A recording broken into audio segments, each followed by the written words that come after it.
हाँ दर्शक बंधु, अनुभव को लगिला बड़ झटका। सकाल हेबा मात्रे पुलिस को धरी वर्षा अनुभव घर आगे छिड़ा। अनुभव केबे भाभी नथिले कि वर्षा एपरी वर्तमान करिवे बोली। एबे अनुभव कौन करिवे? वर्षा डिमांड कौन? फेराई पारिबे कि अनुभव? ना एबे पत्नी जागृति अनुभव को साहाय्य करिवे? हाँ दर्शक बंधु, हाथ में नोटिस आउ सांगरे पुलिस को धरी अनुभव घरे वर्षा हाजिर। वर्षा गोटे जिद की द्वितीय विवाह तो कल, मत एकला कर तो छाड़देल। आ मो जिनिस कौन पाई रखिच? मो जिनिस मते सब वर्तमान फेराओ। मो घर जिनिसर तमर अयस करवा दिन सबू सरीगला। सबू धन सह जौतिक जिनिस गोटी गोटी करी सबू फेराओ। एते सहज नुहे, छाड़ पत्र देई खसी जीव तमे। मु हेउछि वर्षा, तुमको एते सहजरे छाड़बिनी। मो घरू मु खाली आसी नथिली, तमे मते खाली खाली विवाह करदेल। जदि मते तुम लाइफ रु काढ़ीदेल तेबे मो जिनिस कौन पाई तुम पाखरे एपर्यंत साइतिकी रखिच? भली भली सुना रूपा अलंकार रु आरंभ करी फर्निचर एवं दामी गाड़ी घर करण जिनिस जाए सबकिछि एबे भी तुम घरे अछि।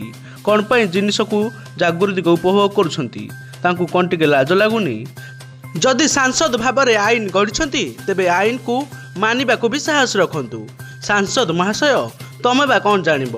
स्त्री को छाड़पत्र देवा पूर्वर बाप घर से आनीथिबा जिनिस पत्र सह विवाह मिलिथिबा सबु गहना और उपहार स्त्री धन अंतर्भूत बोली।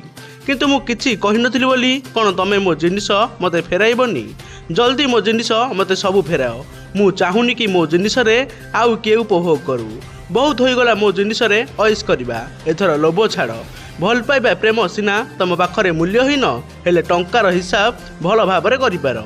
बेपारी बुद्धि रे तुमको संसार के पारिबेनी। जीवन को तो पशा पाली रे गोटी करी चलाइछ। गोटे झाड़ पत्र परे सांगे सांगे द्वितीय विवाह मानिबाकू पड़िबो तम प्रेम आउ भल पाइबाकू। आउ एबे कहा प्रेम को सौदा करनी। संपर्कर भाषा आउ प्रेमर परिभाषा तम भली हृदयहीन मनीष पाखरे मूल्यहीन। मो जीवन सह जहाँ तो खेल मो सेतिकी भी मन शांति हेलानी कि निजे मो पैतृक धन रे भी अयस करुच।